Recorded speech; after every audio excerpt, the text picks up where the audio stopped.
Before we start today, regular viewers will have noticed these holes on the wall behind me. Well, this weekend we fixed them. That's right, my holes have been filled. Also, we painted some walls. Anyway, today we're talking about Australia, Portugal, and the United Kingdom, so let's get right into it. Before we start, don't forget to like the video, subscribe to the channel if you enjoyed it. Make sure to follow me and my editor Jay on Twitter. You can follow me on Instagram as well. If you're able to support us on Patreon, you get the videos a day earlier than everyone else, and you get thanked at the end of the video as well. Time to talk about Australia. Back when SBS, which is the Australian broadcaster, actually had some money to spend on Eurovision, they hosted a pretty good national final in 2019, 2020, and 2022. It was a pretty good show right off the bat, and they got a couple of top 2 finishes in the semi-finals in their respective years. We don't talk about what happened in 2021. Anyway, they clearly haven't done much networking since then, since their last 2 entries have both been alumni from that exact same national final. Last year, that meant Voyager, and this year, it's Electric Fields with their song One Milkali, One Blood.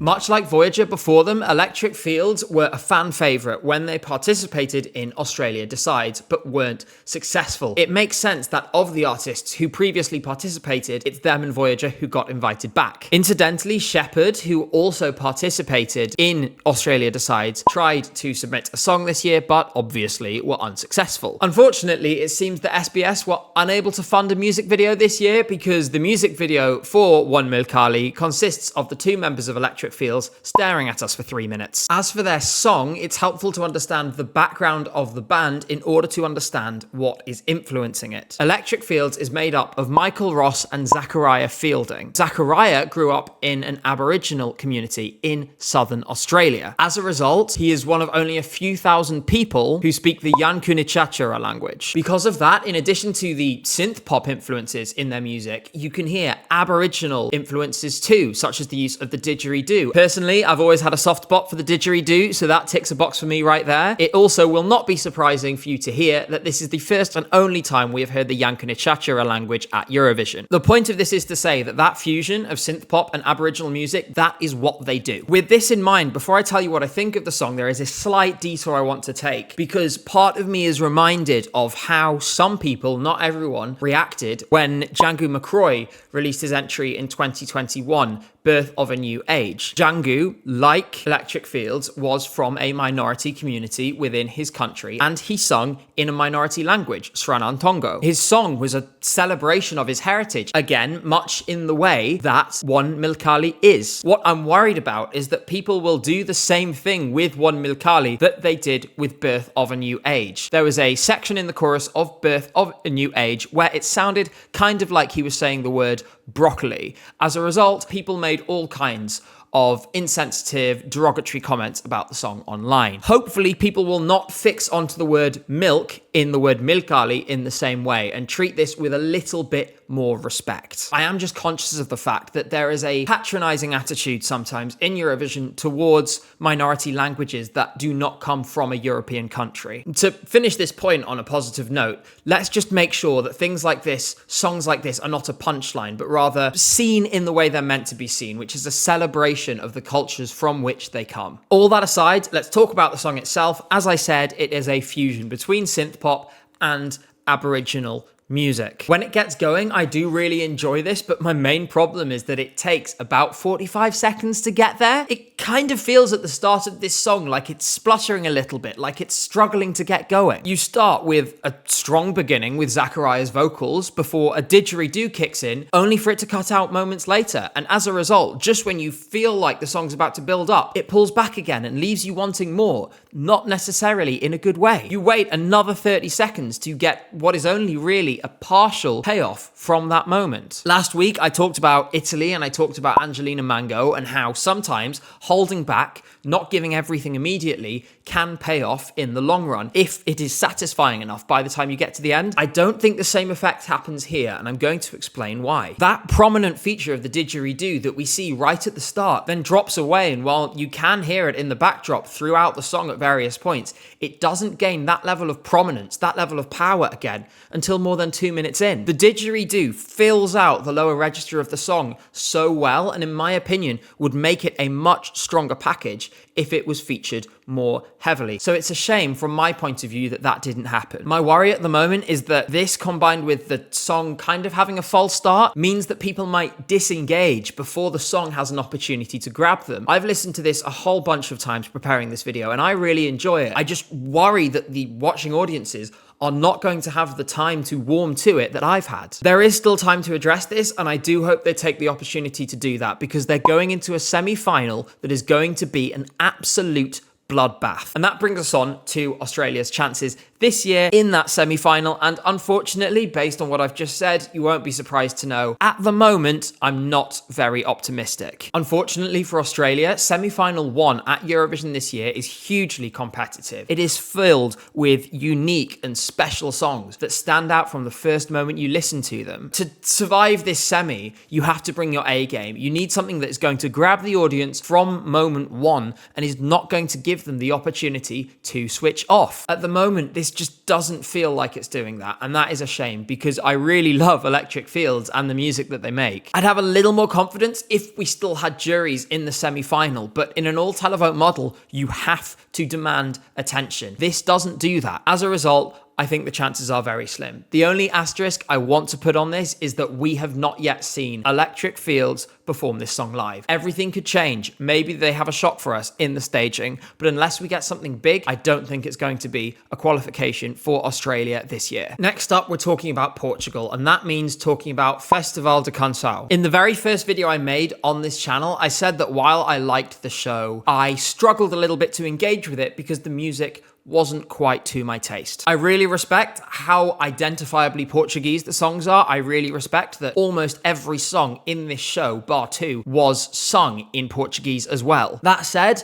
I was kind of finding in past years that it lacked the strength and depth for me of some other shows. I've liked The Winner a lot every year since 2021, and that includes this year, but we'll get onto that in a minute. However, as we've gone down the order, I've generally found that it's fallen off quite quickly for me. That said, because of the strength of the show, I was excited going into this. I was excited to see what Portugal would bring, and I have to say, this year I wasn't disappointed at all. This year marked the 60th anniversary of the first Festival de Canção, and I'm really happy to say that we got a top 3 to match. In this show, the top 3 finished well clear of the rest of the field, so I'm going to focus my energy onto those. That means starting with 3rd place, which was Leo Midea with his song Dos Mistério.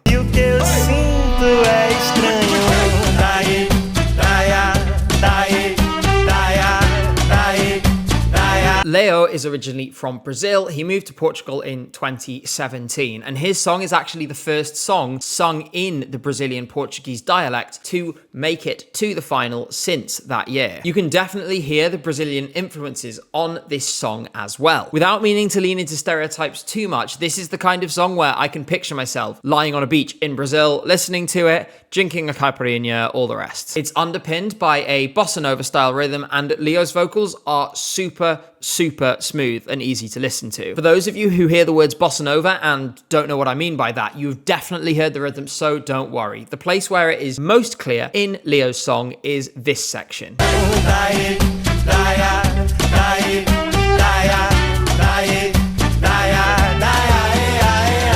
Even if you didn't know that rhythm by name until now, it is super common in South American music, especially in Brazil, and so it's no surprise that Leo is using it here as well. There's a lot to like about Leo's song, and that chorus that you just heard is super easy to sing along to from the first time you hear it. It's catchy, and it gives a good point of focus for the performance as well. If I had to criticize, then I would say that maybe it doesn't have enough of a build-up, and that I don't feel like we're reaching a climax at the end of the song. For Eurovision, that would of course make it a little more difficult to stand out, and it would probably need some work or a small revamp to make that more doable. This was never destined to win the show, but given Leo's charisma, his obvious songwriting ability, he's one I'd really like to see back in FTC in future, because I think with the right song, he'd make a really excellent Eurovision participant as well. Tied on points with Leo, but ahead of him on virtue of doing better with the public vote was João Borges with his song Pelas Costuras. Bento pelas costuras escura de armadura despida.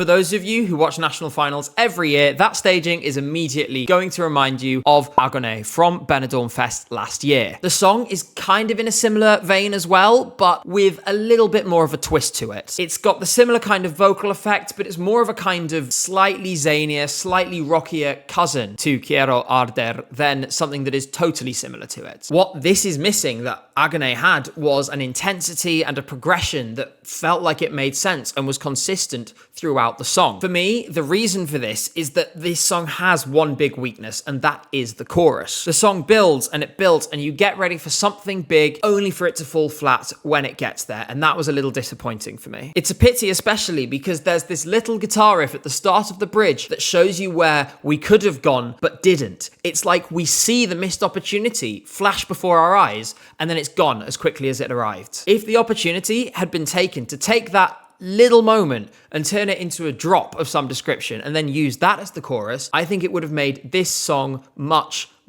stronger. So overall, this song is frustrating for me, but it is also exciting. The reason I've been a bit critical here is not because I don't like it. I like it a lot. It's more that I think we can see the potential of Joao, we can see the potential of the song, and if he was able to fulfill that, we could be onto something really incredible. It just feels at the moment it's a little bit too restrained, a little bit too held back. Joao needs to let go a little more, be a little bit more crazy, and then potentially we have a serious contender in future. Much like with Leo, he has a really distinctive music style. He could be an excellent participant in Eurovision in future. He just needs the right song. This only feels like the beginning, and I can't wait to see what comes next. As for that winner, there was a big favourite in Festival de Cancel this year from the moment the semi-finals took place. And although the bookies have made some big misses this year, this was not one of them, because the winner of FDC this year and Portugal's Eurovision entrant was Yolanda with her song Grito.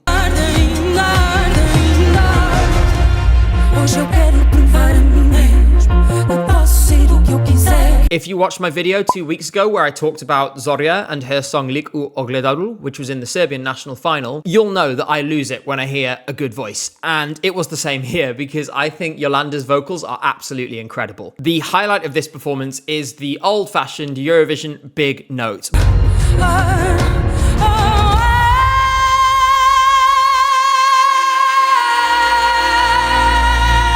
We should remember that this is actually more of an art form than you think it is, and this one runs pretty deep. Big notes are not an uncommon occurrence in Eurovision for obvious reasons, and a good one is usually accompanied in the same year by several bad ones. Those ones are bad because either the artist has to alter it because they realize they can't hit it live, or they try to hit the note, miss it, and it sounds terrible. If you're May Muller, of course, then you do both of those things. Alternatively, if it isn't that, it's because in a lot of songs, the note feels shoved in there simply as a cheap way to score a few more points with the juries and try and elevate middle-of-the-road songs that don't have much about them. I know I dump on this all the time, but Bigger Than Us by Michael Rice, perfect example of this. Obviously, though, the ultimate example above all others is Natalia Gordienko's 30-second monstrosity from her song Sugar in 2021. I do still love that song, it's an absolute banger, but that note was one of the most horrible things I have ever listened to in my life. That was a pretty big detour from my point, just to sort of explain to you why I feel that this big note is different. It's none of those things. This one is really special, and I'm going to explain to you why. The first thing and most important thing to make these big notes feel natural, make them feel like they're meant to be there, is by building them into the song and building up to them in a way that feels natural and makes sense to the listener. This song, both all the way through and especially in the bridge, does that. The other thing that feels unique about this is the pitch. This isn't even the highest note in the song. The big note in this song is a C5, and she sings a C sharp 5 in the chorus immediately before and after. It's the way she sings it. It's the rasping nature of her voice as she does it that helps make it so powerful. The really clever thing musically is the entire song, the chord progression is almost designed to make us expect a B flat. When we get to that big note, we are expecting to hear a B flat. By singing a C, firstly, Yolanda sings a note that if you get it even slightly wrong, it will sound absolutely terrible, but it makes us sit up. It elevates it ever so slightly and gives it this really powerful and striking nature. You expect to hear a big note, but you expect it to be conventional. final. You expect it to be, for want of a better word, a Eurovision-style big finish. Speaking of how you build up to these things, every single part of the performance is designed to maximize the impact of this moment. In the staging, as she builds up to it and she's singing the ascending notes that lead up to it, each one is accompanied by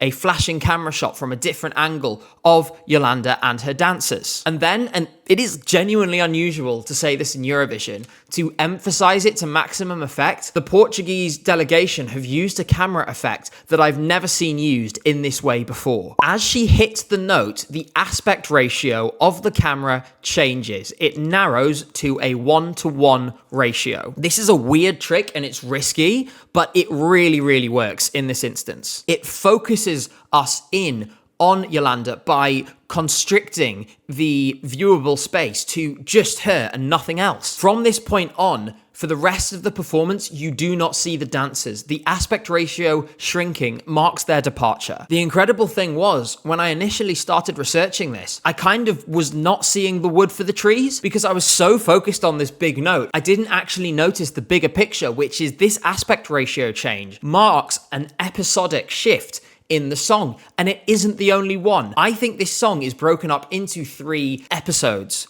as such, and I want to explain each one to you. The first 40 seconds are shot in that square aspect ratio. It's close up to Yolanda. There is a lot of eye contact. The stage is tiny because we're so focused in on her face. The only appearance of her dancers in this section is at the very end, and they simply serve to augment the shot. They're not moving around. They're not drawing attention away from Yolanda and her own voice. As we enter the second episode, which is the main body of the song, the aspect ratio widens. The camera pans out, and from this point, up until the big note we talked about, there is not a single close-up shot of Yolanda that lasts more than a second or two. The dancers are active and constantly moving, and they're circling her as if to grow and shrink the stage. They all stay roughly equidistant from her, but the space swells and constricts as they move. Then, as that big note hits, the dancers fall away and the aspect ratio changes again. For the rest of the song, just like that first episode, there is no movement, no rapid camera shots, no dancers at all. Just total focus on Yolanda alone with her voice staring into the camera. The song finishes with the closest of close-ups. As you can probably tell, this is quite a special performance to me, and it's one of my favorite songs of the year. But I found myself struggling to elaborate on what it was that was drawing me in like this, that was making it so powerful. Having done this video and written this script and watched it over and over again, I've realized that this is what it is. It's these stark contrasts, this kind of black and white between these 3 episodes of the song. Those contrasts and the incredible vocal, of course, draw you in right from the start. They emotionally involve you. You feel attached to Yolanda as she is singing the song. By the time you come to the climax, you've been totally under the spell for more than 2 minutes, and because of that, it hits so much harder than it otherwise would. This staging is an absolute textbook example of how to elevate a song, and in my opinion, the song was already pretty incredible. All of this means I don't think they need to change a single thing for Eurovision. I would keep the concept exactly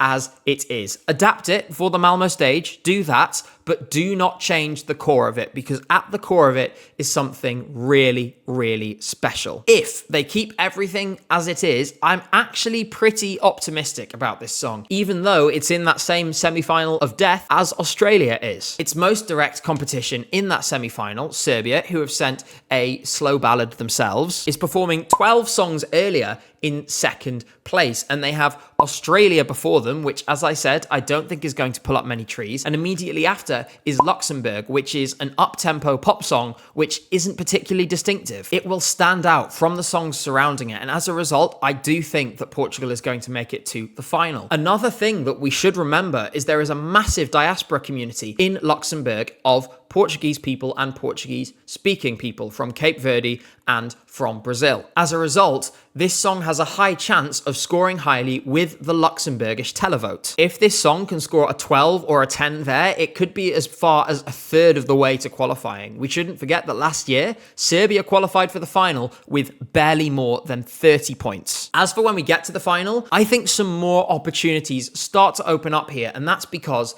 this is the kind of song that could potentially do really well with the juries. I talked about this with Serbia, where once they come into play, the ceiling for this gets a lot higher because that's where the bulk of its points are going to come from. That means I think we're going to see a stronger result than Portugal got with Mimi Cat last year, who was robbed, by the way. On the flip side, I don't think we're going to see a result as good as Maro's in 2022, where Portugal came top 5 with the jury and ended up with more than 200 points. Unfortunately, I just don't quite see that for this song. I would love to be proven wrong, but I don't think it's going to get that high. Overall, somewhere in the middle is more likely. Maybe a ceiling of 120 to 150 points in a best case scenario. I would be ecstatic with that result, and I think Portugal would be very proud of that as well. I am happy to declare an interest here. This is one of my top 5 favorite songs of the edition, and I would love to see it get into the upper realms of the scoreboard. I just think that maybe not everyone is going to engage with it in the way that I have, and I think it will maybe be an acquired taste in some quarters. That is going to prevent it from getting the really high scores from the public that it would need to make it into the top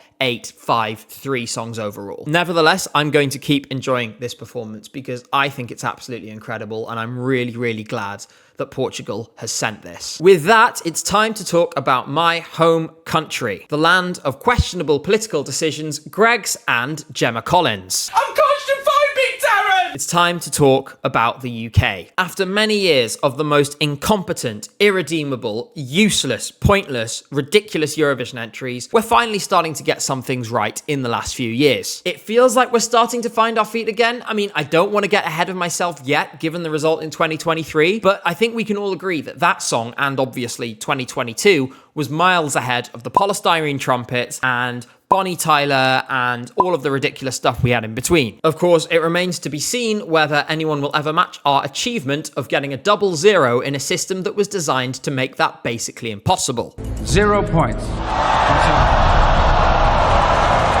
To be honest, even when we talk about 2023, we can joke, we can be mean, but even Mae Muller admits that the thing that let that down was her performance was not up to scratch on the night. The song was still a commercial success, and it's still miles above anything we've sent before 2022, pretty much with the exception of 2017, Lucy Jones, absolute queen, going all the way back to 2009. The upshot of all the optimism in this country around Eurovision in recent years was that there was a lot of pressure on the BBC this year to make a statement, to do something big. That only increased when it was announced that Ollie Alexander was going to be representing us this year. For the 90% of you who aren't British, Ollie Alexander is the biggest name to do Eurovision in this country in years. As part of Years and Years, he had a #1 album in 2022. One of their songs, King, which you've definitely heard before, has over 700 million streams across all platforms. The last time that we had an act that was anything approaching a household name were in 2012 and 2013 when we pulled Engelbert Humperdinck and Bonnie Tyler out of their respective retirement homes. This is completely different because Ollie Alexander is actually a household name now,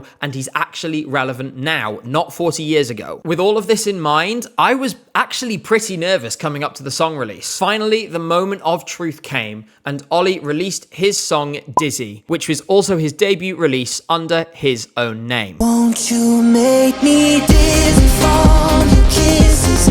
Dizzy was written by Ollie alongside Danny L. Hall, who's also written for Caroline Polachek and Dua Lipa in recent years. The result is a song that is super radio friendly, and it's slowly making its way into the public conscience in the UK. This is just anecdotal, but I've been at house parties with non-Eurovision people who are not that interested in Eurovision. This song has come on the playlist. I've heard it on the radio. It is making some impact, not a big one, but an impact on British social conscience that in recent years we have not really had. That, of course, is important in convincing the music industry here to buy into Eurovision more than it has done in past years. While all of that is great, I will say that I liked the song, but I was hoping for a little bit more. Without meaning to get too reductive about what does and doesn't work at Eurovision, this just doesn't feel very Eurovision. It feels like a strong pop song, but not a Eurovision pop song. And while that's not necessarily a bad thing, in fact, it can be a really good thing, I'm still not sure which camp this falls into yet. At the moment, it just feels like it's maybe missing something. We do have reasons to be hopeful, of course, and there's plenty to be optimistic about. The music video was clearly high production value, had a serious budget behind it. We can expect that the staging at Eurovision will be the same. There's some really compelling concepts in that music video, actually, for Malmö. I'd love to see this spinning house concept.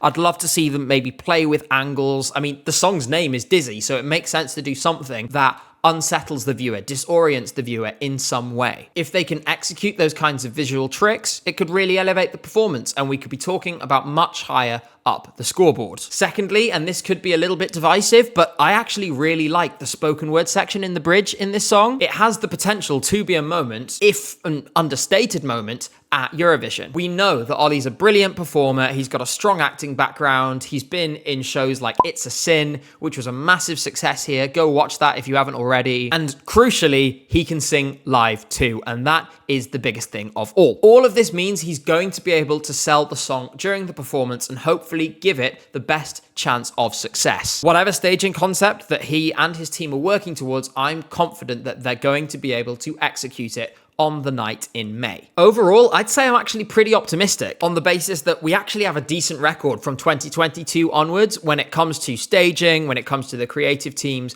behind the songs, and I'm actually more confident about this year's team than 2023 or 2022. For that reason, I'm going to predict something that I would consider slightly more hopeful than some of the other conversations about this song that I've seen. If we get everything right, I would say 8th to 12th place would be a fantastic result and could be something that British people are able to celebrate. To get there though, we're gonna need to rely a little more on the juries than the public, and that means we have to be on it with the staging, we have to be on it with the vocals. There is no room for error. In general, I'm just gonna have my fingers crossed and hope that Ollie and his team bring something that is as stunning as could be, and there is every chance that could happen. So I'm going to choose to stay hopeful, choose to stay optimistic for now. There is one bigger theme in terms of the UK and Eurovision here, and this one is maybe a little more controversial, but I want to talk about it. We need to be honest with ourselves and say that the expectations for the UK have got way too high, way too fast. Some of the discourse before the launch of this song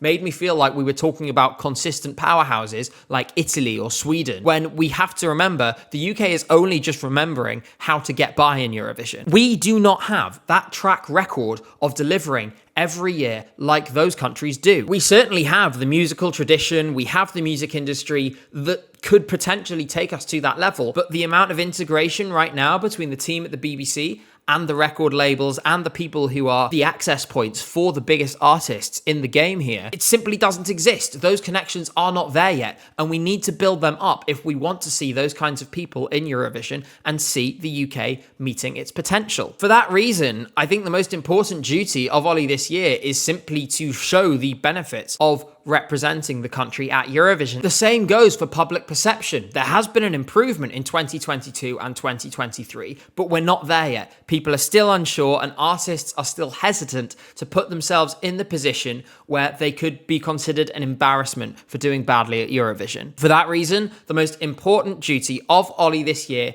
is simply to be a great representative and to do well domestically, to do a great performance, and then what will be with the result, because people will hopefully be happy anyway. We are getting there, and there has been a big shift in the discourse here in the past few years. But to be honest, I think a couple of mid-table results where we do well, but not amazingly, with songs that are reasonably strong, could be really, really good for us in the long term. It'll adjust our expectations slightly, temper our vision for success, and demonstrate that you don't have to win or come in the top 3 or whatever else to be proud of the entry, to have something that is successful and something that can be celebrated. Hopefully that'll mean strong domestic performance as well, which will, of course, encourage more artists to want to do Eurovision in future. The main thing is, just don't forget, we're only 3 years away from polystyrene trumpets here. We've come a long way. Give us a bit of time, we're getting there, but we're only just waking up from our long, long sleep. Honestly, at this stage, I'm just enjoying the fact that we're now consistently sending stuff to Eurovision that is actually competitive in some way. This is the first time this has happened in my entire life, and for a British fan, honestly, that's a victory in and of itself. It's nice to finally no longer be the Eurovision laughingstock stock, and we are very, very happy to pass this title on to the Germans. Congratulations, guys! On that unusually positive note, time to wrap up for this week. Thank you, as always, for watching. I will be at London Eurovision Party this weekend, reporting for ESC United, so make sure to check out over there for interviews with some of the participating artists this year. We're also streaming regularly over there, so if you're not sick of me yapping already, congratulations, there is plenty more. In the meantime, take care, and I will see you all in 7 days' time.